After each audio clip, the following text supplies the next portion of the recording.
तस्मै श्री गुरुवे नमः। ओम विष्णुपादाय कृष्णप्रेष्ठाय भूतले श्रीमते भक्तिवेदांत स्वामिनिते नमः। नमस्ते सारस्वती देवी गौरवाणी प्रचारिणे निर्विशेष शून्यवादी पाश्चात्य देशतारिणे वंशाकल्पतरुभ्यश्च कृपा सिन्धुभ्येव च पतितानां पावनेभ्यो जय श्री कृष्ण चैतन्य प्रभु नित्यानंद श्री अद्वैत गदाधर श्रीवासादि गौर भक्तवृंद। हरे कृष्णा कृष्ण कृष्ण हरे हरे कृष्ण कृष्ण हरे कृष्ण राम हरे राम राम राम हरे हरे। हरे राम राम राम हरे हरे. ಎಸ್ ಅಭಿಷೇಕ್ ಏನೋ ಕೇಳ್ತಾ ಇದೆ. ಪ್ರಭು ಲಸ್ಟ್ ಅಂದ್ರೆ ನಮ್ಗೆ ಸೆನ್ಸಲ್ ಬರೋದೇನಂದ್ರೆ ಓನ್ಲಿ ಆಪೋಸಿಟ್ ಅಟ್ರಾಕ್ಷನ್ ಅಂತ ಹೇಳ್ತೀವಿ. But what are the factors include ಆಗಿರುತ್ತೆ ಪ್ರಭು lust means? Any attachment is called lust. ಯಾವುದೇ ಒಂದು ಓಕೆ ಆಕರ್ಷಣೆ ಇದ್ರೆ ಅದು ಲಸ್ಟ್. ಸೊ ಅದು gross attraction is sex life. Okay ಸಾಮಾನ್ಯವಾಗಿ ಅಟ್ರಾಕ್ಷನ್ ಅಂದ್ರೆ ನನಗೆ ಕಾರ್ ಬೇಕು, ನನಗೆ ಮನೆ ಬೇಕು, ಅದು ಕೂಡ ಲಸ್ಟೇ, ಕಾಮ. ಕಾಮ ಓಕೆ ಅಂದ್ರೆ ಆಸೆಗಳು, ಇಚ್ಛೆಗಳು. ಅದು ಮೋಹ ಅಂತಾರಲ್ಲ ಪ್ರಭು, ಮೀನ್ಸ್ ಕಾಮ ಮೋಹ ಎರಡು ಬರುತ್ತಲ್ಲ. ಮೋಹ ಅಂದ್ರೆ ಅಸತ್ಯವನ್ನ ಅಸತ್ಯಕ್ಕೆ ಆಕರ್ಷಣೆ ಇಟ್ಕೊಳ್ಳೋದು, ದಟ್ಸ್ ಕಾಲ್ಡ್ ಮೋಹ. ಮೋಹ ಅಂದ್ರೆ ಇಲ್ಯೂಷನ್ ಅಥವಾ ಭ್ರಮೆ ಅಂತ ಅರ್ಥ. ಓಕೆ ಅಸತ್ಯವನ್ನ ಸತ್ಯ ಅಂತ ಪರಿಗಣಿಸೋದು. ಈ ದೇಹ ಓಕೆ ಅಸತ್ಯವಾದದ್ದು, ಇದೇ ಸತ್ಯ ಅಂತ ತಿಳ್ಕೊಳ್ಳೋದು, ಅದು ಮೋಹ.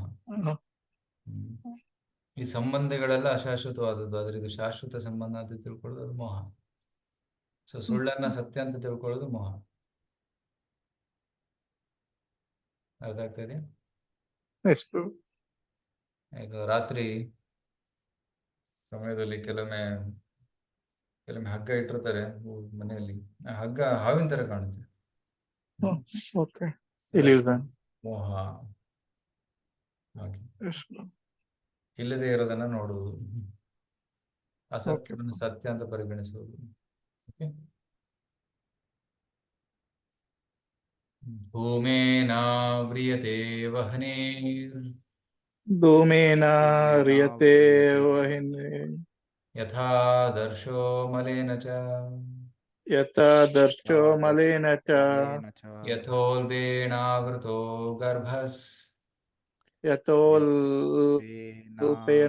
ಗರ್ಭಸ್ ತಥಾ ತೇನೇದಮಾವೃತಂ ತಥಾ ತೇನೇದಾಮಾವೃತಂ ತಥಾ ತೇನೇದಮಾವೃತಂ ತಥಾ ತೇನೇದಾಮಾವೃತಂ.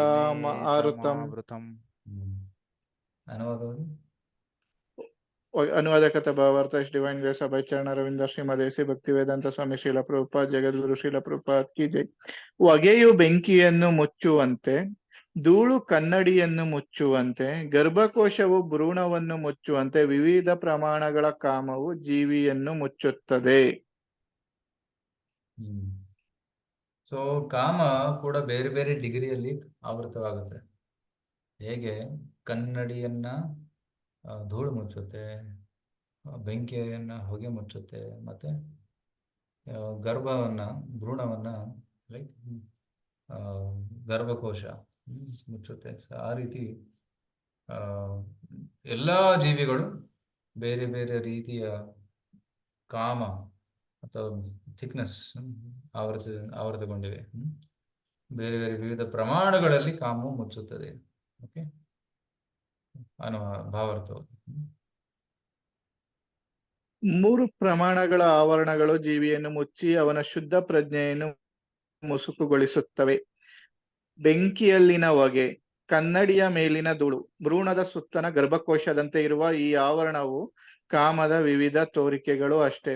ಕಾಮವನ್ನು ಹೊಗೆಗೆ ಹೋಲಿಸಿದಾಗ ಕಿಡಿಯಂತೆ ಇರುವ ಜೀವಿಯ ಬೆಂಕಿಯು ಸ್ವಲ್ಪ ಮಟ್ಟಿಗೆ ಕಾಣುತ್ತದೆ ಎಂದು ಅರ್ಥ. ಬೇರೆ ಮಾತುಗಳಲ್ಲಿ ಹೇಳುವುದಾದರೆ, ಜೀವಿಯು ತನ್ನ ಕೃಷ್ಣ ಪ್ರಜ್ಞೆಯನ್ನು ಸ್ವಲ್ಪ ಮಟ್ಟಿಗೆ ಪ್ರದರ್ಶಿಸಿದಾಗ ಅವನನ್ನು ಹೊಗೆಯು ಮುಚ್ಚಿದ ಅಗ್ನಿಗೆ ಹೋಲಿಸಬಹುದು.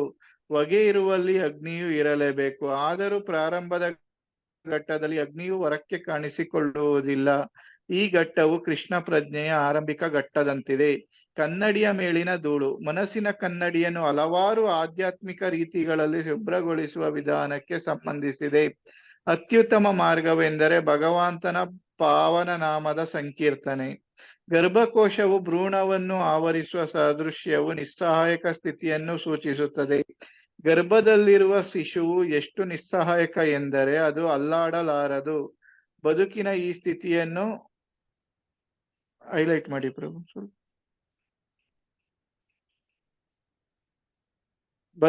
ಬದುಕಿನ ಈ ಸ್ಥಿತಿಯನ್ನು ಮರಗಳ ಸ್ಥಿತಿಗೆ ಹೋಲಿಸಬಹುದು. ಮರಗಳು ಜೀವಿಗಳೇ, ಆದರೆ ಸ್ವಲ್ಪ ಹೆಚ್ಚು ಕಡಿಮೆ ಪ್ರಜ್ಞೆ ಇಲ್ಲದಿರುವಷ್ಟು ಮಟ್ಟಿಗೆ ಕಾಮದ ಅತಿ ಹೆಚ್ಚಿನ ಪ್ರದರ್ಶನದಿಂದ ಅವನ್ನು ಇಂತಹ ಸ್ಥಿತಿಯಲ್ಲಿ ಇಡಲಾಗಿದೆ. ಮುಚ್ಚಿರುವ ಕನ್ನಡಿಯನ್ನು ಪಶು ಪಕ್ಷಿಗಳಿಗೆ ಹೋಲಿಸಿದೆ. ಹೊಗೆಯಿಂದ ಆವೃತವಾದ ಅಗ್ನಿಯನ್ನು ಮನುಷ್ಯನಿಗೆ ಹೋಲಿಸಿದೆ. ಮನುಷ್ಯ ರೂಪದಲ್ಲಿ ಜೀವಿಯು ಕೃಷ್ಣ ಪ್ರಜ್ಞೆಯನ್ನು ಸ್ವಲ್ಪ ಮಟ್ಟಿಗೆ ಪುನಶ್ಚೇತನಗೊಳಿಸಬಹುದು. ಆತನು ಇನ್ನೂ ಬೆಳವಣಿಗೆಯನ್ನು ಸಾಧಿಸಿದರೆ ಆಧ್ಯಾತ್ಮಿಕ ಜೀವನದ ಅಗ್ನಿಯನ್ನು ತನ್ನಲ್ಲಿ ಮತ್ತೆ ಹೊತ್ತಿಸಬಹುದು. ಬೆಂಕಿಯಲ್ಲಿನ ಹೊಗೆಯನ್ನು ಎಚ್ಚರಿಕೆಯಿಂದ ನಿರ್ವಹಿಸಿದರೆ ಬೆಂಕಿಯು ಪ್ರಜ್ವಲಿಸುವಂತೆ ಮಾಡಬಹುದು.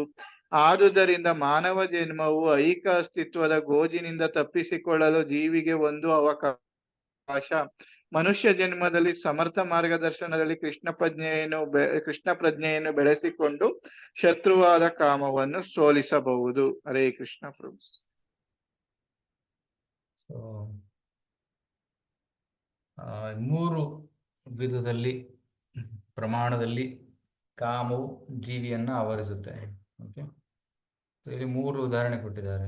ಸೊ ಫಸ್ಟ್ ಭ್ರೂಣವನ್ನ ಹೇಗೆ ಗರ್ಭ ಆವರಿಸಿರುತ್ತೆ, ಅದಕ್ಕೆ ಉದಾಹರಣೆ ಯಾವು?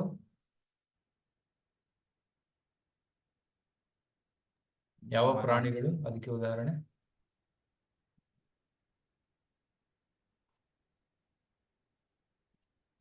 ಮರನ ಪ್ರಭುಜಿ?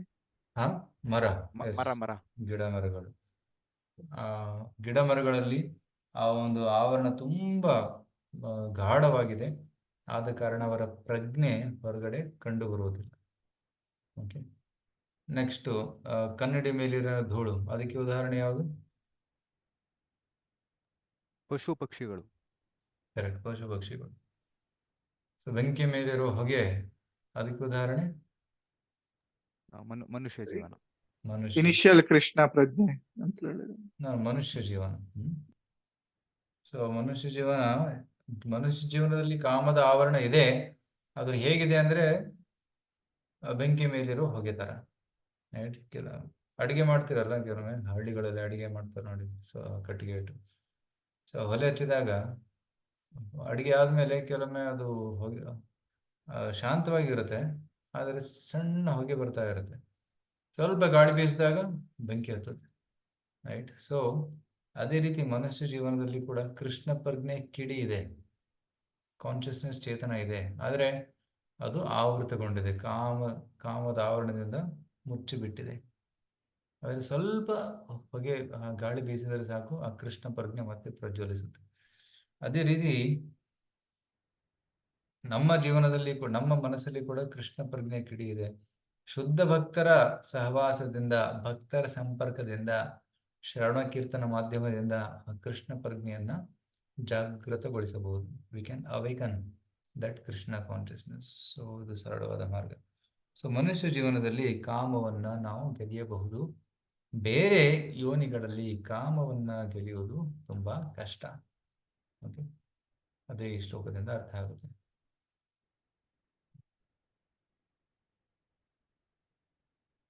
ಧೂಮೇನಾವ್ರಿಯತೆ ವಹ್ನಿ ಯಥಾ ದರ್ಶೋ ಮಲೇನ ಚ ಯಥಾ ಉಲ್ಬೇಣಾವೃತೋ ಗರ್ಭಸ್ತಥಾ ತೇನೆ ಇದಮಾವರ್ತಂ. ಸೊ ಕಾಮವು ಜೀವಿಯನ್ನು ಆವರಿಸಿದೆ. ಈಗ ಕಾಮದ ಆವರಣದಿಂದ ಜೀವಾತ್ಮಕ್ಕೆ ಏನು ಉಂಟಾಗುತ್ತೆ, ಏನು ಪರಿಣಾಮ ಉಂಟಾಗುತ್ತೆ ಅನ್ನೋದನ್ನು ನೋಡೋಣ. ಆವೃತಂ ಜ್ಞಾನಮೇತೇನ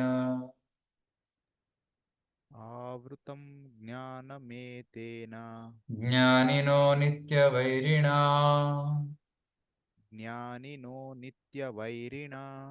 ಕಾಮರೂಪೇಣ ಕೌಂತೇಯ ದುಷ್ಪೂರೇಣಾನಲೇನ ಚ. ಸೋತೀರಾ?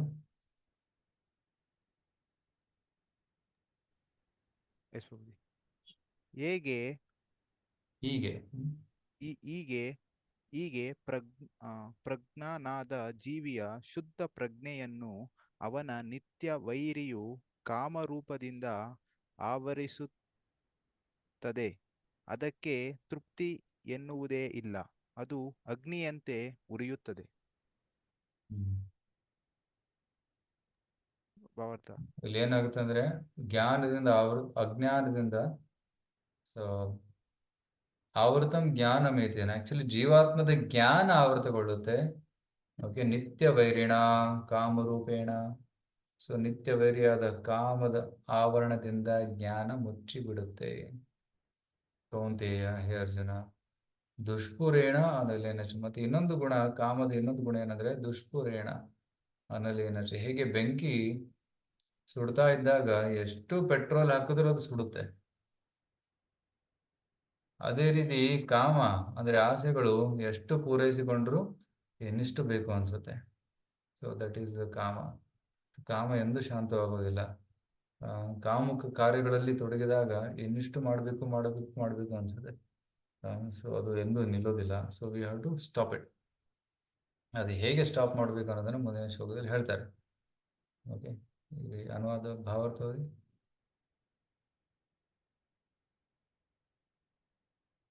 ವೆಂಕಟೇಶ್. ಪ್ರಭುಜಿ, ಸ್ವಲ್ಪ ಡಿಸ್ಟರ್ಬೆನ್ಸ್ ಇದೆ ಪ್ರಭುಜಿ. ಓಕೆ, ಅನುವಾದ.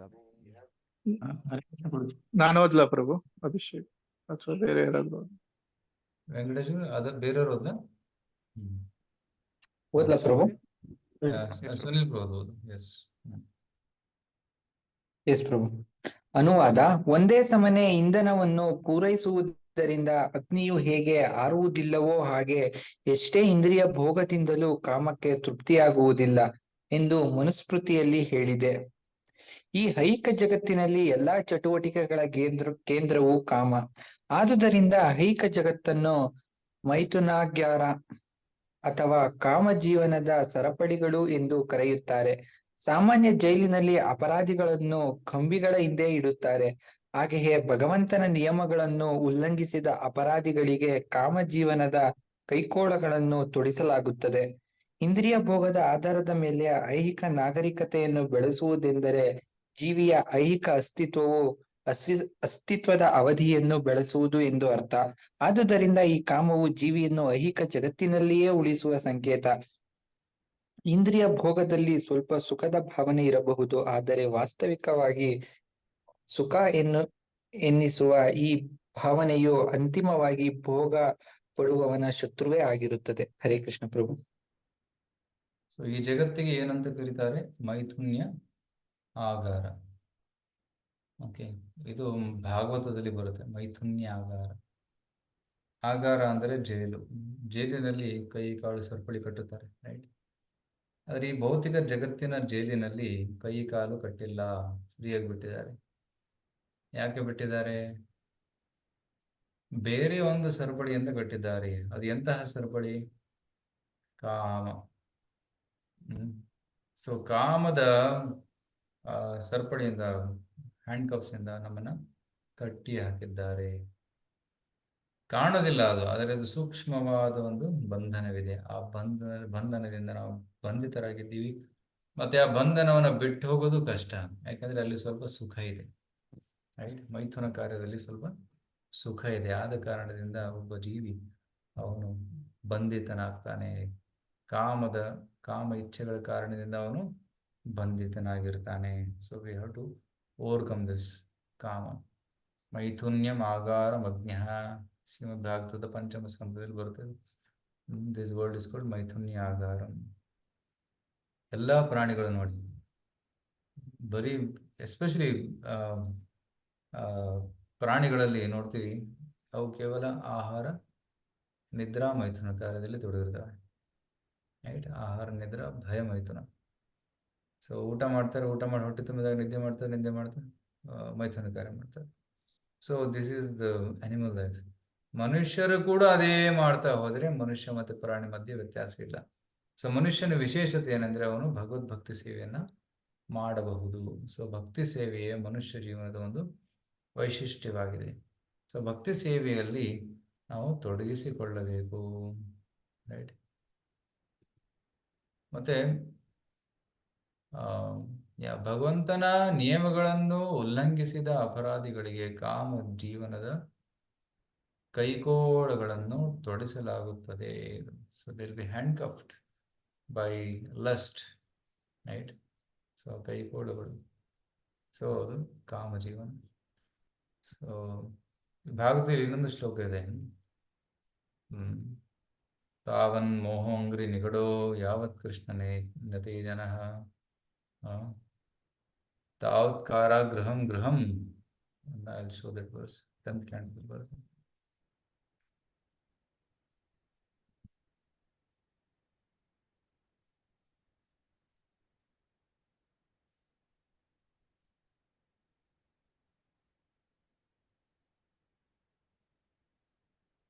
ತುಂಬ ಸುಂದರವಾದ ಶ್ಲೋಕ.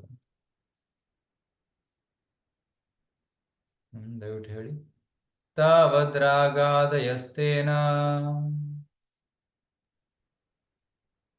ತಾವದ್ಗ್ರಹಣ ತವಸ್ತೇನ ತಾವದ್ರಾಗಾದಯಸ್ತೇನ ತಾವದ್ರಾಗಾದಸ್ತೇನ ತಾವತ್ ಕಾರಾಗೃಹಂ ಗೃಹಂ ತಾವತ್ ಕಾರಾಗೃಹಂ ಗೃಹಂ ತಾವನ್ ಮೋಹೋಂಗ್ರಿ ನಿಗಡೋ ತಾವಂ ಮೋಹೋ ನಿಗಡೋ ಯಾವತ್ ಕೃಷ್ಣನತೆ ಜನಃ. ಯಾವತ್ ಕೃಷ್ಣನ ತೇ ಜನಃ. ಇಲ್ಲಿ ಹೇಳ್ತಾರೆ, ಯಾವತ್ ಕೃಷ್ಣನತೆ ಜನಾಃ, ಎಲ್ಲಿವರೆಗೂ ಜನರು ಕೃಷ್ಣನನ್ನು ಒಪ್ಕೊಳ್ಳೋದಿಲ್ವೋ, ಕೃಷ್ಣನ ಭಕ್ತರಾಗೋದಿಲ್ವೋ, ಅವರಿಗೆ ರಾಗ ಆದಯ ಸ್ಥೇನ. ರಾಗ ಅಂದ್ರೆ ಅಟ್ಯಾಚ್ಮೆಂಟ್, ಫ್ಯಾಮಿಲಿ ಅಟ್ಯಾಚ್ಮೆಂಟ್. ಅವು ಯಾವ ಕಳ್ಳರು. ಸ್ಥೇನ ಅಂದ್ರೆ thieves, right? And my Lord, my dear Lord Krishna, until people become your devotees, their material attachments and desires remain thieves. ಯಾಕಂದ್ರೆ ಆ ಭೌತಿಕ ಆಸೆಗಳಿಂದ ಅವರು ತಮ್ಮ ದುಡ್ಡನ್ನೆಲ್ಲ ಕಳ್ಕೊಂಡ್ಬಿಡ್ತಾರೆ, ತಮ್ಮ ಜೀವನದಲ್ಲಿ ಅರ್ಜನೆ ಮಾಡಿದಂಥ ಎಲ್ಲ ಸಂಪತ್ತನ್ನು ಕಳ್ಕೊಂಡ್ಬಿಡ್ತಾರೆ. ಅದಕ್ಕೆ ರಾಗಾದಯ, ಅವನ ಆಸೆಗಳೆಲ್ಲ, ಆಸಕ್ತಿಗಳೆಲ್ಲ ಕಳ್ಳರು. ತಾವತ್ಕಾರ ಗೃಹಂ ಗೃಹಂ, ಮನೆ. ಗೃಹಂ ಅಂದ್ರೆ ಮನೆ. ಮನೆ ಏನಾಗುತ್ತೆ? ಕಾರಾಗೃಹವಾಗುತ್ತೆ, ಜೈಲಾಗ್ಬಿಡುತ್ತೆ. ಯಾಕಂದ್ರೆ ಮನೆಯಲ್ಲಿ ಬಂಧಿತನಾಗಿದ್ದಾನೆ. ಅಂದ್ರೆ ತನ್ನ ಭೌತಿಕ ಆಸಕ್ತಿಗಳಿಂದ ಅವನು ಬಂಧಿತನಾಗಿದ್ದಾನೆ, ಬಂಧನಗಳಿಂದ ಬಂಧಿತನಾಗಿದ್ದಾನೆ. ಅದಕ್ಕೆ ಕಾರಾಗೃಹಂ ಗೃಹಂ. ತಾವನ್ ಮೋಹೋ ಅಂಗ್ರಿ ನಿಗಡು, ಮತ್ತೆ ಹೆಂಡತಿ ಮಕ್ಕಳ ಮೇಲಿರುವಂತಹ ಮೋಹ, ವ್ಯಾಮೋಹ ಏನಿದೆ, ಅದು ಅಂಗ್ರಿ ನಿಗಡು, ಅದು ಕಾಲಿನ ಸರಪಳಿ. The chains on the legs, shackles of the legs, shackles on the feet. So ಈ ರೀತಿ ಕೃಷ್ಣ ಭಕ್ತಿ ಮಾಡದೇ ಇರೋರ ವರ್ಣನೆಯನ್ನು ಇಲ್ಲಿ ಮಾಡಲಾಗಿದೆ, right? How people not in Krishna consciousness are bound by attachments. Okay, so ಅದಕ್ಕೆ ನಾವು ಮೈಥುನ್ಯ ಜೀವನವನ್ನು ತ್ಯಜಿಸಬೇಕು. ಸೊ ಕೆಲವೊಬ್ಬರಿಗೆ ಸಾಧ್ಯವಾಗುತ್ತೆ, ಅವರು ಮದುವೆ ಮಾಡ್ಕೊಳ್ಳೋದಿಲ್ಲ, ಕೇವಲ ಭಕ್ತಿ ಸೇವೆಯಲ್ಲಿ ತೊಡಗಿ ತುಂಬ ಬ್ಯುಸಿಯಾಗಿ ಅವರು ಭಕ್ತಿ ಸೇವೆಯಲ್ಲಿ ತೊಡಗಿದಾಗ ಕಾಮ ಅದು ಆಪರೇಟ್ ಆಗಿಬಿಡುತ್ತೆ. ಹೇಗೆ ಅದು ತಕ್ಷಣ ಅಂದರೆ ಅದು ಬಿಟ್ಟು ಹೋಗ್ಬಿಡುತ್ತೆ ನಮ್ಮನ್ನು. ವಿ ಬಿಕಮ್ ಫ್ರೀ ಫ್ರಮ್ ಕಾಮ. ಆದರೆ ಕೆಲವೊಬ್ಬರಿಗೆ ಈ ರೀತಿ ಬಿಡೋಕ್ಕಾಗೋದಿಲ್ಲ, ಆಸಕ್ತಿ ಇರುತ್ತೆ. ಸೊ ಅವರಿಗೆ ಗೃಹಸ್ಥ ಜೀವನ ರೆಕಮೆಂಡ್ ಮಾಡಲಾಗಿದೆ. ಯಾರು ಅಂದರೆ ಹೆಂಗಸನ ಬಿಟ್ಟು ಇರಕ್ಕೆ ಸಾಧ್ಯವಿಲ್ವೋ ಅವರಿಗೋಸ್ಕರ ಗೃಹಸ್ಥ ಆಶ್ರಮವನ್ನು ರೆಕಮೆಂಡ್ ಮಾಡಲಾಗಿದೆ. ಅವರು ಗೃಹಸ್ಥರಾಗಿ ನಿಯಮಿತವಾಗಿ ಹೆಂಡತಿ ಜೊತೆ ಅವರು ವಾಸ ಮಾಡಬಹುದು, ಸಂಭೋಗ ಮಾಡಬಹುದು, ಮತ್ತು ಮಕ್ಕಳನ್ನು ಪಡೆಯೋದಕ್ಕೋಸ್ಕರ ಮಾತ್ರ. ಓಕೆ, ಅದೊಂದು ಕನ್ಸೆಷನ್ ಗೃಹಸ್ಥ ಆಶ್ರಮದಲ್ಲಿ ಕೊಟ್ಟಿದ್ದಾರೆ, ರೈಟ್? ಸಂತಾನೋತ್ಪತ್ತಿಗೋಸ್ಕರ ಹೆಂಡತಿ ಗಂಡ ಹೆಂಡತಿ ಒಟ್ಟಿಗೆ ಬರಬಹುದು. ಇಂದ್ರ ತೃಪ್ತಿಗೋಸ್ಕರ ಅವರು ಒಟ್ಟಿಗೆ ಬಂದಾಗ ಅದು ಕಾಮವಾಗುತ್ತೆ. ದುಷ್ಪೂರೇಣ ಅನಲೇನ ಚ, ಅದು ಎಂದೂ ಶಾಂತವಾಗುವುದಿಲ್ಲ, ಅದು ಉರಿತಾನೆ ಇರುತ್ತೆ. ಸೊ ಅದಕ್ಕೆ ಧರ್ಮೋ ಅವಿರುದ್ಧ ಭೂತೇಶು ಕಾಮೋಸ್ಮಿ ಭರತರ್ಷಭ, ರೈಟ್? ಧರ್ಮಶಾಸ್ತ್ರಕ್ಕೆ ವಿರುದ್ಧವಾಗದ ಕಾಮ ಏನಿದೆ, ಕಾಮಕ್ರಿಯೆ, ಅದು ನಾನು ಅಂತ ಹೇಳ್ತಾನೆ. ಯಾಕೆಂದರೆ ಅಂತಹ ಧಾರ್ಮಿಕ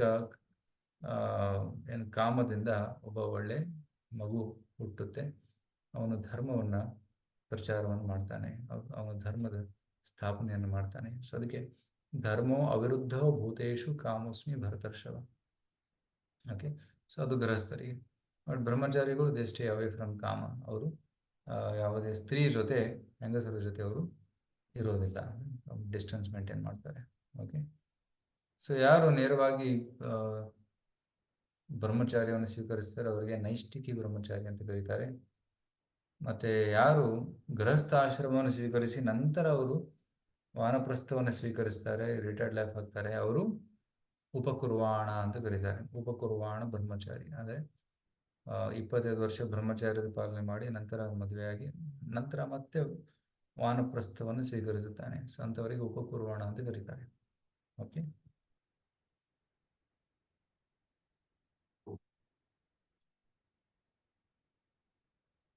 ಗುರುಬಾದ್ರ ಅಂತಿಮ ಪಾಯಿಂಟಲ್ಲಿ ಏನು ಹೇಳ್ತಾರೆ ನೋಡಿ. ಅದೇ ವಾಸ್ತವವಾಗಿ ಸುಖ ಎನ್ನಿಸುವ ಈ ಭಾವನೆಯು ಅಂತಿಮವಾಗಿ ಭೋಗ ಪಡುವವನ ಶತ್ರುವೇ ಆಗಿದೆ, ಜೀವಾತ್ಮದ ಶತ್ರುವಾಗಿದೆ. ರೈಟ್. ಸೊ ಯಾಕೆಂದರೆ ಈ ಭೌತಿಕ ಸುಖ, ಸಪೋಸ್ ಭೌತಿಕ ಕಾರ್ಯಗಳಲ್ಲಿ ದುಃಖ ಅವನಿಗೆ ಬಂದರೆ ಮಾಡೋದಿಲ್ಲ ಅಂತಾನೆ. ಆದರೆ ಕೃಷ್ಣ ಏನು ಮಾಡಿದ್ದಾನೆ, ಈ ಭೌತಿಕ ಕಾರ್ಯಗಳಲ್ಲಿ ಸ್ವಲ್ಪ ಸುಖವನ್ನು ಇಟ್ಟಿದ್ದಾನೆ. ಆ ಸುಖವನ್ನು ಅನುಭವಿಸಿದಾಗ ಇನ್ನಿಷ್ಟು ಬೇಕು ಅಂತ ಆ ಸುಖದ ಹಿಂದೆ ಓಡ್ತಾ ಇರ್ತಾನೆ. ಆದರೆ ತುಂಬ ಪರಿಶ್ರಮ ಪಟ್ಟ ಮೇಲೂ ಕೂಡ ಒಂದು ಹನಿ ಸುಖ ಸಿಗುತ್ತೆ ಅಷ್ಟೇ. ಸೊ ನಮ್ಮ ಜೀವನದಲ್ಲಿ ಸುಖ ಎಷ್ಟಿದೆ, ಒಂದು ಹನಿ ಥರ ಇದೆ. ಸೊ ಒಂದು ಉದಾಹರಣೆ ಕೊಡ್ತಾರೆ, ಮಹಾಭಾರತದಲ್ಲಿ ಬರುತ್ತೆ ಈ ಕಥೆ. ಒಬ್ಬ ವ್ಯಕ್ತಿ, ಅವನ ಹಿಂದೆ ಒಂದು ಹುಲಿ ಹಿಂಬಾಲಿಸ್ತಾ ಇತ್ತು. ಅವನು ಓಡಿ ಓಡಿ ಓಡಿ ಒಂದು ಮರವನ್ನು ಏರ್ತಾನೆ. ಮರವನ್ನು ಏರಿ ಅವನು ಕೂತ್ಕೊಂಡಿರ್ತಾನೆ. ಹುಲಿ ಕೂಡ ಮೇಲೆ ಬರ್ತಾ ಇತ್ತು. ಸೊ ಅವನು 2 ಕೈಯಿಂದ ವೃಕ್ಷ ಹಿಡ್ಕೊಂಡು ಜೋತಾಡ್ತಾ ಇದ್ದಾನೆ. ಕೆಳಗಡೆ ಬಾವಿ ಇದೆ. ಓಕೆ, ಕೆಳಗಡೆ ಬಾವಿ, ನೆಲದ ಮೇಲೆ ಹುಲಿ, ಮತ್ತೆ ಬಾವಿ ಒಳಗಡೆ ಕತ್ತಲು, ಅಲ್ಲಿ ಒಳಗಡೆ ಹಾವು ಚೇಳುಗಳಿವೆ. ಓಕೆ, ಮತ್ತೆ ಅವನು ಯಾವ ಕೊಂಬೆಯಿಂದ ಜೋತಾಡ್ತಾ ಇದ್ದಾನಲ್ಲ, ಆ ಕೊಂಬೆಯನ್ನ 2 ಇಲಿಗಳು ತಿಂತಾ ಇದ್ದಾವೆ. ಟಕ ಟಕ ಟಕ ಟಕ ಟಕ. ಒಂದು ಕಪ್ಪು ಇಲಿ, ಇನ್ನೊಂದು ಬಿಳಿ ಇಲಿ. ಸೊ ಮತ್ತೆ ಆ ಗಿಡದ ಮೇಲೆ ಒಂದು ಜೇನಿನ ಏನಂತಾರೆ, ಹನಿಕುಂಬ್, ಕನ್ನಡದಲ್ಲಿ ಅಂತಾರೆ ಹನಿಕುಂಬ್, ಜೇನಿನ ತೊಟ್ಟ. ಜೇನುಗೂಡು ಪ್ರಭು. ಗೂಡು, ಜೇನುಗೂಡು. ಜೇನುಗೂಡು.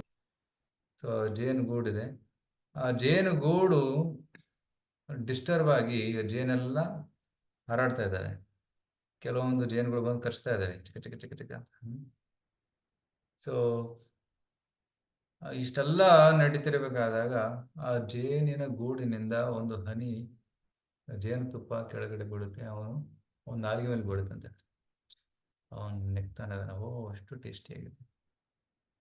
ಸೊ ಬದ್ಧ ಜೀವಾತ್ಮದ ಸುಖ ಈ ವ್ಯಕ್ತಿಯ ಸುಖದ ಥರ ಅಂತ ಹೇಳಲಾಗಿದೆ.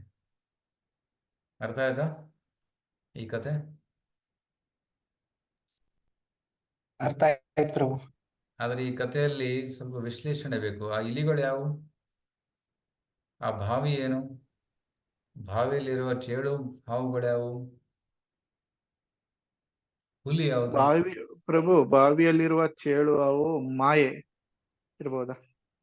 ಓಕೆ, ಒಳ್ಳೆ ಊಹೆ ಮಾಡ್ತಾ ಇದ್ದೀರಾ. ಪ್ರಭು, ಇಲಿಗಳು ಹಗಲು ರಾತ್ರಿ. ಓಕೆ, ಇಲಿಗಳು ಹಗಲು ರಾತ್ರಿ, ಒಂದು ಕಪ್ಪು ಒಂದು ಬಿಡಿ. Okay, easy, good guess. Okay, ಹಗಲು ರಾತ್ರಿ ನಮ್ಮ ಜೀವಾವಧಿಯನ್ನು ಕಡಿತಾ ಇದೆ, ಕಟ ಕಟ ಕಟ ಕಟ ಕಟ. ಓಕೆ, ನೆಕ್ಸ್ಟ್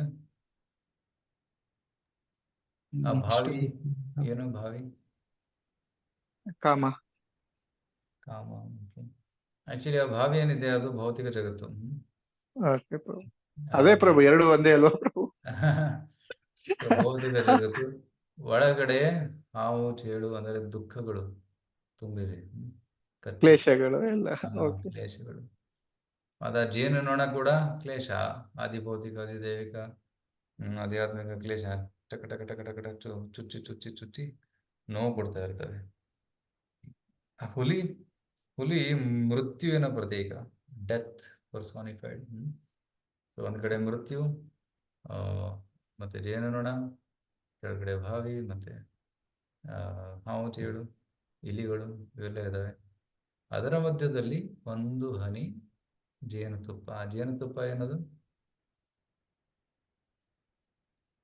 ಭೌತಿಕ ಸುಖ ಪ್ರಭು. ಭೌತಿಕ ಸುಖ. ಆ ಭೌತಿಕ ಸುಖವನ್ನು ಒಂದು ಹನಿ ಸುಖಕ್ಕೆ ಹೋಲಿಸಿದ್ದಾರೆ. ಎಷ್ಟೊಂದು ದುಃಖ, ಆದರೆ ಸ್ವಲ್ಪ ಸುಖ. ಆ ಸ್ವಲ್ಪ ಸುಖದ ಆಸೆಯಿಂದ ಅವನು ಇಲ್ಲೇ ಇರ್ತಾನೆ. ಚೆನ್ನಾಗಿದೆ, ಇಲ್ಲೇ ಜೋತಾಡ್ತೀನಿ, ಇನ್ನೊಂದು ಹನಿ ಬರಲಿ ಅಂತ. ಅದೇ ರೀತಿ ನಮ್ಮ ಜೀವನದಲ್ಲೂ ಕೂಡ ನೋಡ್ತೀವಿ, ಎಷ್ಟೊಂದು ದುಃಖ ದುಃಖ ದುಃಖ, ಸ್ವಲ್ಪ ಸುಖ ಆವಾಗ ಬರ್ತಾ ಇರುತ್ತೆ. ಇನ್ನೊಂದು ಉದಾಹರಣೆ ಕೊಡ್ತಾರೆ. ಹಿಂದಿನ ಕಾಲದಲ್ಲಿ ಪನಿಷ್ಮೆಂಟ್ ಕೊಡ್ತಾ ಇದ್ರು. ಪನಿಷ್ಮೆಂಟ್ ಯಾವ ರೀತಿ ಅಂತಂದ್ರೆ, ಒಬ್ಬ ಕ್ರಿಮಿನಲ್ ಅನ್ನ ಅವನ್ ಕಾಲ್ ಕಟ್ಟಿ ಮೇಲೆ ಜೋತಾಕ್ತಾ ಇದ್ರು. ಈಗ ಕಾಲ್ ಕಟ್ಟಿ, ಸೊ ತಲೆ ಕೆಳಗಡೆ ಇದೆ, ಕಾಲ್ ಮೇಲೆ ಇದೆ. ಸೊ ಅವನನ್ನ ನೀರಲ್ಲಿ ಮುಳುಗಿಸ್ತಾ ಇದ್ರು. ತಲೆ ನೀರಲ್ಲಿ ಮುಳುಗಿಸಿ ಬುಡು ಬುಡು ಬುಡು ಬುಡು ಬುಡು ಬುಡು ಅವ್ನು ಉಸಿರಾಡಕ್ ಆಗ್ತಾ ಇಲ್ಲ, ಅವನಿಗೆ ಕಷ್ಟ ಆಗ್ತಾ ಇದೆ. ಮತ್ತೆ ಮೇಲೆ ತೆಗಿತಾರೆ. ರೈಟ್, 1 ನಿಮಿಷ ಒಳಗಡೆ ಮುಳುಗಿಸ್ತಾರೆ, ಆಮೇಲೆ ಮತ್ತೆ ಮೇಲೆ ತೆಗಿತಾರೆ. ಉಸಿರಾಡ್ತಾನೆ. ಮತ್ತೆ ಕೆಳಗಡೆ ಬಿಡಿಸ್ತಾರೆ, ಮತ್ತೆ ಒದ್ದಾಡ್ತಾನೆ, ಮತ್ತೆ ಮೇಲೆ ಎತ್ತುತ್ತಾರೆ. ಈ ರೀತಿ ಇಷ್ಟೊಂದು ಕಷ್ಟ. ಸೊ ಯಾವಾಗ ಅವನನ್ನ ನೀರಿಂದ ಹೊರಗೆ ತೆಗಿತಾರೋ, ಶಾಂತಿ ಶಾಂತಿ, ಸುಖ ಅನಿಸ್ತಾರೆ, ಸುಖ ಅನುಭವ ಆಗ್ತದೆ. ಸೊ ನಮ್ಮ ಜೀವನದಲ್ಲಿ ಕೂಡ ಸುಖ ಅಂದ್ರೆ, ಭೌತಿಕ ಜೀವನದ ಸುಖ ಅಂದ್ರೆ ಹಿಂಗೆ. Absence of misery is called happiness. Right? ದುಃಖದ ಅಭಾವವೇ ಸುಖ. ನಿಜವಾದ ಸುಖ ಅನುಭವಿಸ್ತಾ ಇಲ್ಲ ಅವನು, ದುಃಖದ ಅಭಾವವೇ ಸುಖ ಅಂತ ಪರಿಗಣಿಸ್ತಾ ಇದ್ದಾನೆ. ಅದು ಭೌತಿಕ ಸುಖ. ಆದರೆ ನಿಜವಾದ ಆನಂದ ಬೇರೆ ಏನೋ ಇದೆ. ಆ ನಿಜವಾದ ಆನಂದವನ್ನು ಬಿಟ್ಟು ಈ ದುಃಖದ ಸಂಸಾರದಲ್ಲಿ ಅವನು ಬಿದ್ದಿದ್ದಾನೆ, ದುಃಖವನ್ನು ಅನುಭವಿಸ್ತಾ ಇದ್ದಾನೆ. So that is material life, material happiness. ಅರ್ಥ ಆಗ್ತಾ ಇದೆಯಾ? ಸೊ ನಾವು ಈ ಭೌತಿಕ ಸುಖಕ್ಕೆ ಮೋಡಿ ಹೋಗಿ ಅದರ ಹಿಂದೆ ಹಿಂಬಾಲಿಸಬಾರದು. ಅದು ಅಶಾಶ್ವತವಾದದ್ದು, ತಾತ್ಕಾಲಿಕವಾದದ್ದು ಮತ್ತು ದುಃಖ ಭರಿತವಾದದ್ದು ಅಂತ ಅರ್ಥ ಮಾಡ್ಕೊಂಡು ಅದರಿಂದ ದೂರ ಇರಬೇಕು. ಭೌತಿಕ ಸುಖದಿಂದ ದೂರ ಇರಬೇಕು. ವಿಶೇಷವಾಗಿ ಹೆಣ್ಣು, ಹಣ್ಣು, ಮಣ್ಣು, 3. ಹೆಣ್ಣು, ಹಣ್ಣು, ಮಣ್ಣು, ಇದರಿಂದ ಆಸಕ್ತಿಯನ್ನು ಬಿಡಬೇಕು. ಆಗ ನಿಜವಾದ ಆಧ್ಯಾತ್ಮಿಕ ಸುಖವನ್ನು ಅನುಭವಿಸಲು ಸಾಧ್ಯವಾಗುತ್ತದೆ. Okay, any questions on this? ಯಾರ್ದೇನಾದ್ರು ಪ್ರಶ್ನೆ ಇದೆಯಾ?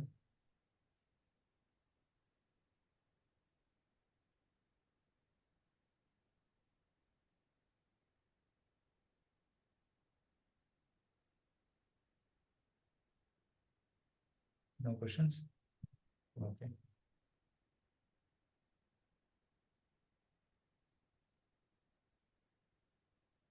ಈಗ ಶತ್ರುಗಳು ಎಲ್ಲಿ ಕುಳಿತಿದ್ದಾವೆ ಅಂತ ನೋಡೋಣ.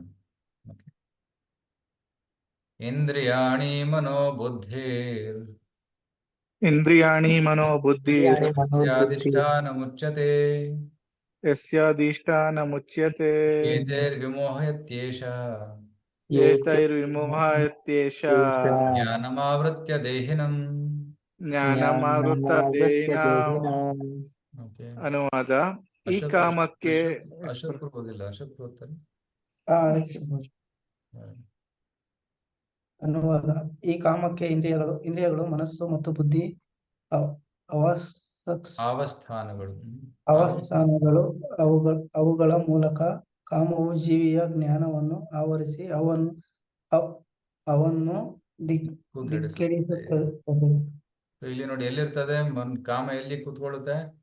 ಇಂದ್ರಿಯ, ಮನ, ಬುದ್ಧಿ. ನಮ್ಮ ಇಂದ್ರಿಯಗಳು ಮನಸ್ಸಿನಲ್ಲಿ ಮತ್ತೆ ಬುದ್ಧಿಯಲ್ಲಿ ಕುಳಿತಿರುತ್ತವೆ. ರೈಟ್? ಅಸ್ಯ ಅಧಿಷ್ಠಾನ ಮುಚ್ಚತೆ ಏತೈರ್ ವಿಮೋಹತ್ಯೇಷ ಜ್ಞಾನ ಆವೃತ್ಯ ದೇಹಿನ. ಸೊ ಈ ಕಾಮದ ಪ್ರಭಾವದಿಂದ ಇಂದ್ರಿಯಗಳು, ಮನಸ್ಸು ಮತ್ತೆ ಬುದ್ಧಿ ಅವು ಮೋಹಕ್ಕೆ ಒಳಗಾಗುತ್ತವೆ, ಜ್ಞಾನವನ್ನು ಕಳ್ಕೊಳ್ಳುತ್ತವೆ ಅಂತ ಹೇಳಲಾಗಿದೆ. ಓಕೆ, ಭಾವಾರ್ಥ ಓದಿ. ಭಾವಾರ್ಥ: ಬದ್ಧಾತ್ಮನ ದೇಹದಲ್ಲಿ ಶತ್ರುವು ಆಯಕಟ್ಟಿನ ಸ್ಥಾನಗಳನ್ನು ವಶ ಮಾಡಿಕೊಂಡಿದ್ದಾನೆ. ಶತ್ರುವನ್ನು ಸೋಲಿಸಲು ಬಯಸುವವನಿಗೆ ಶತ್ರು ಎಲ್ಲಿದ್ದಾನೆ ಎಂದು ತಿಳಿಯಬೇಕು. ಆದುದರಿಂದ ಕೃಷ್ಣನು ಆ ಸ್ಥಳಗಳ ಸುಳಿವನ್ನು ಕೊಡುತ್ತಿದ್ದಾನೆ. ಇಂದ್ರಿಯಗಳ ಎಲ್ಲಾ ಚಟುವಟಿಕೆಗಳ ಕೇಂದ್ರ ಮನಸ್ಸು. ಆದುದರಿಂದ ಇಂದ್ರಿಯ ವಸ್ತುಗಳ ವಿಷಯವನ್ನು ಕೇಳಿದಾಗ ಸಾಮಾನ್ಯವಾಗಿ ಮನಸ್ಸು ಎಲ್ಲ ಇಂದ್ರಿಯ ಭೋಗಗಳ ಯೋಚನೆಗಳ ಆಧಾರವಾಗುತ್ತದೆ. ಇದರ ಪರಿಣಾಮವಾಗಿ ಮನಸ್ಸು ಇಂದ್ರಿಯಗಳು ಕಾಮದ ಭಂಡಾರಗಳಾಗುತ್ತವೆ. ಅನಂತರ ಬುದ್ಧಿಯು ವಿಭಾಗವು ಇಂತಹ ಕಾಮ ಪ್ರವೃತ್ತಿಗಳ ರಾಜಧಾನಿಯಾಗುತ್ತದೆ. ಬುದ್ಧಿಯು ಆತ್ಮದ ನೆರೆಮನೆಯ ನಿವಾಸಿ. ಕಾಮಪೂರಿತ ಬುದ್ಧಿಯು ಆತ್ಮವು ಅಹಂಕಾರವನ್ನು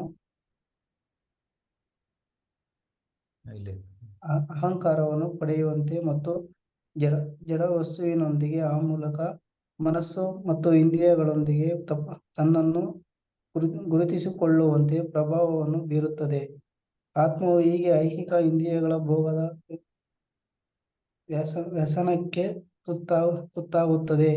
ಇದೇ ನಿಜವಾದ ಸುಖ ಎಂದು ಭ್ರಮಿಸುತ್ತದೆ. ಆತ್ಮವು ಹೀಗೆ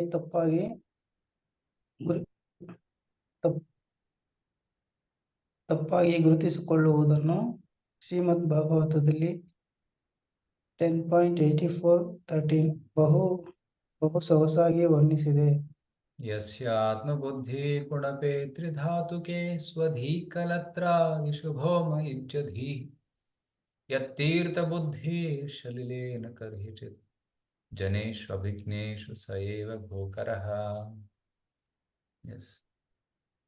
ಯಾವ ಮನುಷ್ಯನು ತ್ರಿಧಾತುಗಳಿಂದ ಆದ ಈ ದೇಹವನ್ನು ತನ್ನ ಆತ್ಮದೊಂದಿಗೆ ಒಂದಾಗಿ ಗುರುತಿಸುವವನು ದೇಹದ ಉತ್ಪಾದನೆಗಳನ್ನು ತನ್ನ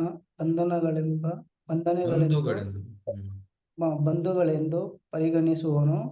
ತಾನು ಹುಟ್ಟಿದ ಭೂಮಿಯು ಪೂಜಾರ್ಹವೆಂದು ಭಾವಿಸುವನು ಮತ್ತು ಆಧ್ಯಾತ್ಮಿಕ ತಿಳುವಳಿಕೆ ಉಳ್ಳವರನ್ನು ಭೇಟಿ ಮಾಡುವುದಕ್ಕಿಂತ ಹೆಚ್ಚಾಗಿ ಸ್ನಾನ ಮಾಡುವುದಕ್ಕಾಗಿ ಯಾತ್ರಾಸ್ಥಳಕ್ಕೆ ಹೋಗುವನು. ಅವನನ್ನು ಒಂದು ಕತ್ತೆಯಂತೆ ಅಥವಾ ಹಸುವಿನಂತೆ ಪರಿಗಣಿಸಬೇಕು. ಇಲ್ಲಿ 3 ಸ್ಥಳಗಳಲ್ಲಿ ಕಾಮ ಕುಳಿತುಕೊಳ್ಳುತ್ತೆ. ಸಪೋಸ್ ಟೆರರಿಸ್ಟ್ ಬಂದಿದ್ದಾರೆ ಬೆಂಗಳೂರಲ್ಲಿ, ಉದಾಹರಣೆ ಬರಬಾರ್ದು ಬಂದಿದ್ದಾರೆ. ಸೊ ಪೊಲೀಸ್ ಏನು ಮಾಡಬೇಕು? ಫಸ್ಟು ಅದು ಎಲ್ಲೆಲ್ಲಿ ಕೂತಿದ್ದಾರೆ, ಎಲ್ಲಿ ತಮ್ಮ ಬಂದೂಕು ಬಾಂಬು ಇಟ್ಟಿದ್ದಾರೆ, ಫಸ್ಟ್ ಅದು ಹುಡುಕಬೇಕು. ಅದು ಸುಳಿ ಸಿಕ್ಕ ಮೇಲೆ ಅಲ್ಲಿ ಹೋಗಿ ಅಟ್ಯಾಕ್ ಮಾಡಿ ಟೆರರಿಸ್ಟನ್ನು ಬಂದಿ ಮಾಡಬೇಕು, ನಿಯಂತ್ರಣ ಮಾಡಬೇಕು, ಕೊಂದಾಕಬೇಕು. ಅದೇ ರೀತಿ ಕಾಮ ಎಲ್ಲಿ ಕೂತಿದ್ದಾನೆ? ಫಸ್ಟ್ ಇಂದ್ರಿಯಗಳಲ್ಲಿ ಎಂಟ್ರಿ ಪಾಯಿಂಟ್ ಅದು, ನಂತರ ಮನಸ್ಸಿನಲ್ಲಿ, ನಂತರ ಬುದ್ಧಿಯಲ್ಲಿ. ರೈಟ್. ಸೊ ಇಂದ್ರಿಯಗಳಂದರೆ ಬೆಂಗಳೂರಿನ ಎಂಟ್ರಿ ಪಾಯಿಂಟ್ಸ್ ಇದ್ದಾವೇನು?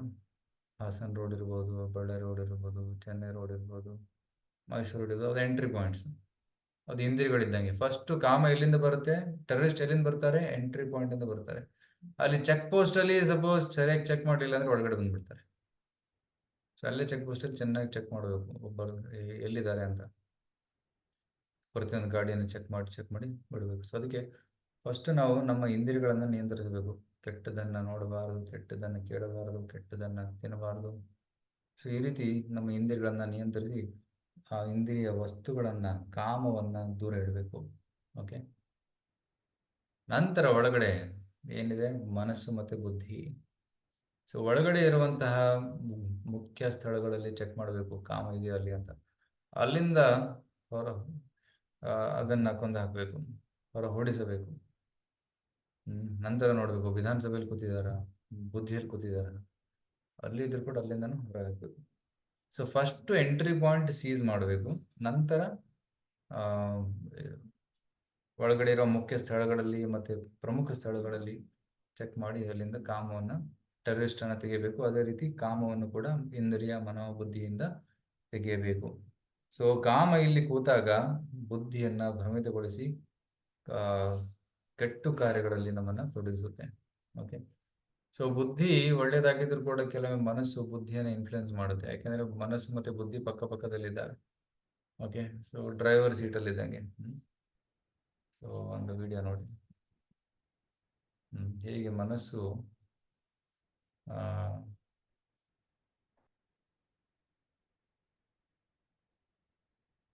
ಮನಸ್ಸು ಚೆನ್ನಾಗಿದ್ರು ಕೂಡ ಬುದ್ಧಿಯನ್ನ ಭ್ರಮಿತಗೊಳಿಸುತ್ತೆ.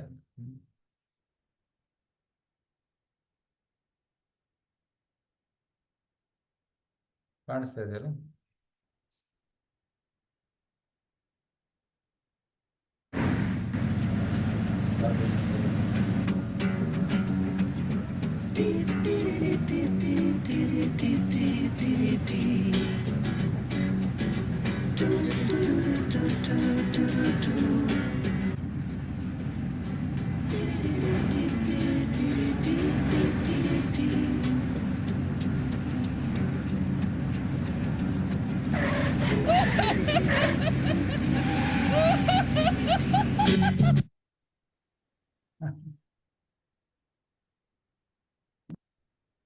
ಈ ವಿಡಿಯೋದಲ್ಲಿ ಏನಾಯ್ತು? ಇಲ್ಲಿ ಮನಸ್ಸು ಯಾರು, ಬುದ್ಧಿ ಯಾರು ಅಂತ ಹೇಳ್ಬೋದಾ?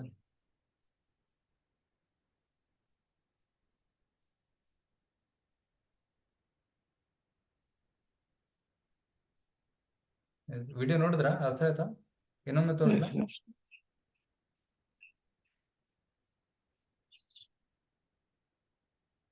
ಕಾರ್ ಓಡಿಸ್ಕೊಂಡ್ ಬರ್ತಾ ಇದಾರಲ್ಲ, ಹೆಣ್ಮಕ್ಳು ಕೂತಿದ್ಲು, ಇನ್ನೊಂದು ಡ್ರೈವರ್ ಓಡಿಸ್ತಾ ಇದ್ದ. ಹೆಣ್ಮಕ್ಳು ಸ್ಟೀರಿಂಗ್ ತೊಂತಾಳೆ, ಸೊ ಏನೋ ಮಾಡ್ತಾಳೆ. ಇಲ್ಲಿ ಬುದ್ಧಿ ಯಾವುದು ಮತ್ತೆ ಮನಸ್ಸು ಯಾವುದು?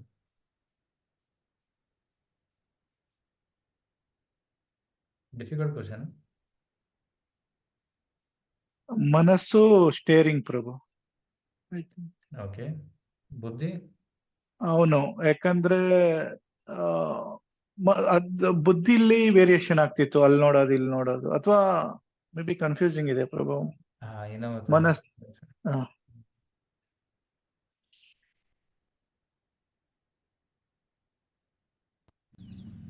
ಕಾರ್ ಓಡಿಸ್ತಾ ಇದ್ದಾನೆ, ಓಡಿಸ್ತಾ ಇದ್ದಾನೆ.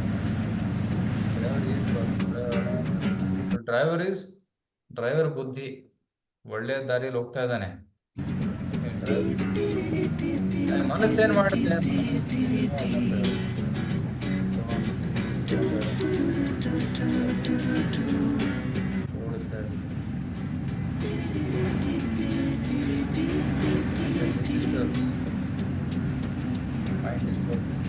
ಅದರ್ ಕಾರ್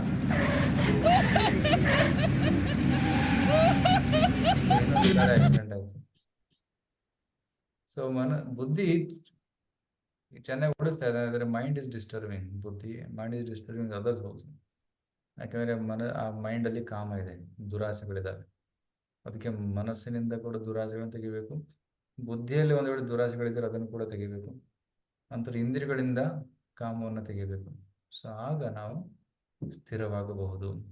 ಅದು ಹೇಗೆ ತೆಗಿಬೇಕು ಅನ್ನೋದನ್ನ ಕೃಷ್ಣ ಮುಂದಿನ 2 ಶ್ಲೋಕದಲ್ಲಿ ಹೇಳ್ತಾನೆ. ಅದನ್ನು ನಾವು ಮುಂದಿನ ವಾರ ನೋಡೋಣ. ಓಕೆ ಪ್ರಭು, ಅದು ಡ್ರೈವರ್ ಎಕ್ಸಾಂಪಲ್ ಅಲ್ಲಿ ಮೀನ್ಸ್ ಡ್ರೈವರು ಬುದ್ಧಿ ಈಸ್ ಗೋಯಿಂಗ್ ಕಾನ್ಸ್ಟೆಂಟ್ಲಿ, ಬಟ್ ಮನ್ಸು ಏನ್ ಬರುತ್ತೆ ಪ್ರಭು ಅಲ್ಲಿ? ಮನಸ್ಸು ಬುದ್ಧಿ ಅದು ಹೆಂಗಸು. She is doing something. ಅಂದ್ರೆ ಎರಡೇನ ಪ್ರಭು ಕಂಪ್ಯಾರಿಸನ್ ಮಾಡಿದಿಲ್ಲ, ಮನಸ್ಸು ಮತ್ತೆ ಬುದ್ಧಿ ಅಷ್ಟೇ ಈ ವಿಡಿಯೋದಲ್ಲಿ. ಅಂದ್ರೆ ಪ್ರಭು, ಬುದ್ಧಿ ಕರೆಕ್ಟ್ ಆಗಿದ್ರು ಮನ್ಸ್ ಕಂಟ್ರೋಲ್ ಅಲ್ಲಿ ಇರಲ್ಲ. ಮನಸ್ ಕಂಟ್ರೋಲ್ ಅಲ್ಲಿ ಇರದೇ ಇರೋ ಕಾರಣ ಕೆಲವು ಬುದ್ಧಿಗೂ ಡಿಸ್ಟರ್ಬ್ ಮಾಡ್ಬಿಡುತ್ತೆ. ಸೊ ಬುದ್ಧಿನ ನಾವು ಮೀನ್ಸ್ ಮನಸ್ನ ಕಂಟ್ರೋಲ್ ಹೋಗ್ತಕ್ಕಂದ್ರೆ ಇಂಟೆಲಿಜೆನ್ಸ್ ತಾನಾಗೆ ಲೆವೆಲಿಗೆ ಬರುತ್ತೆ ಅಂತ. ಎರಡು ಕಂಟ್ರೋಲ್ ಮಾಡ್ಬೇಕು. ಅದಕ್ಕೆ ಹೇಳ್ತಾರಲ್ಲಿ ಮನಸ್ಸನ್ನು ಇಂದ್ರಿಯಗಳು ಕಾಮದ ಭಂಡಾರವಾಗಿದೆ. ಓಕೆ, ಆನಂತರ ಬುದ್ಧಿಯ ವಿಭಾಗವು ಇಂತಹ ಕಾಮ ಪ್ರವೃತ್ತಿಗಳ ರಾಜಧಾನಿಯಾಗುತ್ತದೆ. ಫಸ್ಟ್ ಇಂದ್ರಿಯಗಳಲ್ಲಿ ಕಾಮ ತುಂಬಿಕೊಳ್ಳುತ್ತೆ, ನಂತರ ಮನಸ್ಸಿನಲ್ಲಿ, ನಂತರ ಬುದ್ಧಿಯಲ್ಲಿ. ಬುದ್ಧಿಯು ಒಂದು ಡೌಟ್ ಏನಿಲ್ಲ ಪ್ರಭು, ಇಂದ್ರಿಯಗಳ ಮೇಲೆ ಮನಸ್ಸಿರುತ್ತೆ, ಮನಸ್ ಮೇಲೆ ಇಂಟೆಲಿಜೆನ್ಸ್ ಅಂತ ಹೇಳ್ತಾರಲ್ಲ ಪ್ರಭು. ಇಂಟೆಲಿಜೆನ್ಸ್ ಇಂದ ಮನಸ್ಸು ಮತ್ತೆ ಬುದ್ಧಿನ ಕಂಟ್ರೋಲ್, ಮನಸ್ಸು ಮತ್ತೆ ಇಂದ್ರಿಯಗಳನ್ನ ಕಂಟ್ರೋಲ್ ಮಾಡಬಹುದು ಅಂತ ಒಂದು ಶ್ಲೋಕದಲ್ಲಿ ಬರುತ್ತಲ್ವಾ? ಹೌದು, ಬಟ್ ಅದು ಕಂಟ್ರೋಲ್ ಉಲ್ಟಾಗ್ಬಿಡುತ್ತೆ. ಅಲ್ಲ ಇಂಟೆಲಿಜೆನ್ಸ್ ನ ರೈಸ್ ಮಾಡ್ಬೇಕು ಪ್ರಾಪರ್ ಆಗಿ ಮನ್ಸು ಮತ್ತೆ ಇಂದ್ರಿಯಗಳನ್ನ ಕಂಟ್ರೋಲ್ ಮಾಡಕ್ಕೆ ಅಂತ ಹೇಳ್ತಾರಲ್ಲ ಪ್ರಭು. ಬಟ್ ನೀವು ಆಪೋಸಿಟ್ ಅಲ್ಲಿ ಹೇಳ್ತಿದ್ದೀರಲ್ಲ ಅದಕ್ಕೆ ಹೌದು, ಸ್ವಲ್ಪ ಅಪೋಸಿಟ್ ಆಗಿ ಹೇಳ್ತೇನೆ, ಅದಕ್ಕೆ ಕಾರಣ ಇದೆ. ಕೃಷ್ಣನ್ ಹೇಳ್ತಾನೆ, ನೆಕ್ಸ್ಟ್ ಹಾ ಶ್ಲೋಕದಲ್ಲಿ ಬರುತ್ತೆ, ಅದು ಡಿಸ್ಕಸ್ ಮಾಡಿಲ್ಲ ಇವತ್ತು ನಾವು. ಎಸ್ ಪ್ರಭು. ತಸ್ಮಾತ್ವಂ ಇಂದ್ರಿಯಾಣಿ ಆದೋ ನಿಯಮ್ಯ ಭರತರ್ಷಭ. ಫಸ್ಟ್ ಸ್ಟಾರ್ಟ್ ವಿತ್ ಸೆನ್ಸಸ್ ಅಂತಾನೆ. ಹಾ ಇಂದ್ರಿಯಗಳಿಂದ ನಿಯಂತ್ರಣ ಮಾಡೋಕೆ ದಟ್ ಇಸ್ ಈಸಿ. ಹಾ ಮನಸ್ಸನ್ನು ನಿಯಂತ್ರಣ ಮಾಡೋದು ಕಷ್ಟ. ಇಂದ್ರಿಯಗಳನ್ನ ತಡೆಗಟ್ಟೋದು ಈಸಿ. ಹಾ ಪ್ರಭು. ಸೊ ಅದಕ್ಕೆ ಈ ಸ್ಟೆಲ್ ಸ್ಟಾರ್ಟ್ ವಿತ್ ಇಂದ್ರಿಯಾಣಿ ಆದೋ. ಹಾ ಓಕೆ, ನೆಕ್ಸ್ಟ್ ವಾರ ನೋಡೋಣ. ಅದೇ ನನ್ಗೆ ಗೊತ್ತೈತಿ ಈ ಪ್ರಶ್ನೆ ಬರುತ್ತೆ ಅಂತೆಲ್ಲ. ಈಗ ಮನಸ್ಸನ್ನು ನಿಯಂತ್ರಿಸ್ಬೇಕಲ್ಲ. ಮನಸ್ಸು ನಿಯಂತ್ರಿಸಿದ ಬುದ್ಧಿ ಫಸ್ಟು. ಬುದ್ಧಿಯನ್ನು ನಿಯಂತ್ರಿಸಿದ್ರೆ ಮನಸ್ಸು ನಿಯಂತ್ರಣದಲ್ಲಿ ಬರುತ್ತೆ. ಮನಸ್ಸು ನಿಯಂತ್ರಣ ಬರೆದ್ರೆ ಬಂದಾಗ ಇಂದ್ರಿಯಗಳು ನಿಯಂತ್ರಣದಲ್ಲಿ ಬರ್ತವೆ. ಸರಿ, ಆದರೆ ಯಾಕಂದ್ರೆ it yes will not Prabhu. work. It will not work. It is difficult to control the mind and intelligence. ಅದೇ ಕೃಷ್ಣ ಹೇಳ್ತಾನೆ, ಸರಳವಾದದ್ದಂದ್ರೆ ಇಂದ್ರಿಯಗಳನ್ನ ನಿಯಂತ್ರಣ ಮಾಡೋದು. ಅಲ್ಲಿಂದ ಅಂದ್ರೆ ಸ್ಟಾರ್ಟ್. ಲೋವರ್ ಹೈರಾರ್ಕಿ ಇಂದಾನೆ ಹೋಗೋಣ, ಬೇಸ್ಮೆಂಟ್ ಇಂದಾನೆ ಹೋಗೋಣ ಅಲ್ಲ ಪ್ರಭು. ಟೆರರಿಸ್ಟ್ ಬರ್ತಾ ಇದ್ದಾಗ, ಸಪೋಸ್ ಯಾರೋ ಒಬ್ರು ಟೆರರಿಸ್ಟ್ ಬಂದಾಳ ಅಂತ ಗೊತ್ತಾದ ತಕ್ಷಣ ಗೌರ್ಮೆಂಟ್ ಪೊಲೀಸ್ ಏನ್ ಮಾಡ್ಬೇಕು, ಫಸ್ಟ್ ಎಲ್ಲ ಎಂಟ್ರಿ ಪಾಯಿಂಟ್ ಸೀಸ್ ಮಾಡ್ಬೇಕು. ಇನ್ನು ಹೆಚ್ಚು ಜನ ಬರ್ದೇ ಇರೋವಾಗ ನೋಡ್ಬೇಕು first, right? Hmm that is yes Prabhu. Terrorist ಎಲ್ಲಿದ್ದಾರೆ ಅಂತ ಹುಡ್ಕೋದ್ ಕಷ್ಟ. ಓಕೆ. ಹುಡ್ಕೋದ್ ಕಷ್ಟ. ಬಾರ್ಡರ್ ಸೇಫ್ ಮಾಡ್ಬೇಕು ಬಾರ್ಡರ್ ಪ್ರಭು. ಸೀಸ್ ಮಾಡೋದು ಈಸಿ. ಎಸ್ ಪ್ರಭು. ಆಮೇಲೆ ಬಾರ್ಡರ್ ಸೀಸ್ ಮಾಡ್ಬಿಟ್ಟು ಎಕ್ಸ್ಟ್ರಾ ಬರ್ದೇ ಇರೋರ್ನ ಅವಾಯ್ಡ್ ಮಾಡಿ ಇಂಟರ್ನಲಿ ಹುಡ್ಕೋಣ ಅಲ್ಲ ಪ್ರಭು. ಅರ್ಥ ಆಯ್ತು ನೋಡಿ. ನಾವಿಲ್ಲೂ ಇಂಟರ್ನಲ್ ಹುಡುಕ್ತಾ ಎಕ್ಸ್ಟರ್ನಲಿನೂ ಬರ್ತಿದ್ರೆ ಎಷ್ಟು ತೋರ್ಸು ಅಂತ ಕರ್ಸದ್ ಪ್ರಭು ಅಲ್ಲ. ಕರೆಕ್ಟ್. ಅದಕ್ಕೆ ಫಸ್ಟ್ ಓಕೆ. ಎಕ್ಸ್ಟರ್ನಲ್ ಯೂಸ್ ಮಾಡಬೇಕು. ಅದಕ್ಕೆ ಇಂದ್ರಾಣಿ ಅದು. ಹಾ ಅರ್ಥ ಆಯ್ತಾ? ಎಸ್ ಪ್ರಭು. ಅಂದ್ರೆ ಇಂದ್ರಿಯನ ಫಸ್ಟ್ ಕಂಟ್ರೋಲ್ ಮಾಡೋಣ, ಅದಾದ್ಮೇಲೆ ಮನಸ್ಸು ಮತ್ತೆ ಬುದ್ಧಿ ಕಡೆ ಹೋಗೋಣ. ಹೌದು, ಕರೆಕ್ಟ್. ಸೊ ಅದ್ರಲ್ಲೂ ಮನಸ್ ಕಂಟ್ರೋಲ್ ಮಾಡೋಣ, ಬುದ್ಧಿ ತಾನಾಗೆ ಕಂಟ್ರೋಲ್ ಬರುತ್ತೆ ಅನ್ನೋ ಪಾಯಿಂಟ್ ಅಲ್ಲಿ ಇದೆಯಲ್ಲ ಪ್ರಭು. ಎಸ್. ಓಕೆ ಪ್ರಭು. ಓಕೆ. ಎಸ್ ಪ್ರಭು. ಬಟ್ ಯಾಕಂದ್ರೆ ನನ್ಗೆ ಆ ಹೈರಾರ್ಕಿ ಗೊತ್ತಿತ್ತಲ್ಲ, ಅದಕ್ಕೆ ಸ್ವಲ್ಪ ಕನ್ಫ್ಯೂಸ್ ಆಯ್ತು ಅಷ್ಟೇ ಪ್ರಭು. ಓಕೆ, ಎಸ್ ಪ್ರಭು. ಎಸ್ ಪ್ರಭು. ಆಯ್ತು. ಹರೇ ಕೃಷ್ಣ. ಹರೇ ಕೃಷ್ಣ ಪ್ರಭು. ಶ್ರೀಲ ಕೃಪಾ ಕಿ ಜೈ. ಪ್ರಭುಜಿ ಒಂದು ಕ್ವಶನ್ ಇತ್ತು. ರೆಕಾರ್ಡಿಂಗ್ ಸ್ಟಾಪ್ ಮಾಡ್ಬಿಡಿ ಪ್ರಭು recording. Yes, what is the question?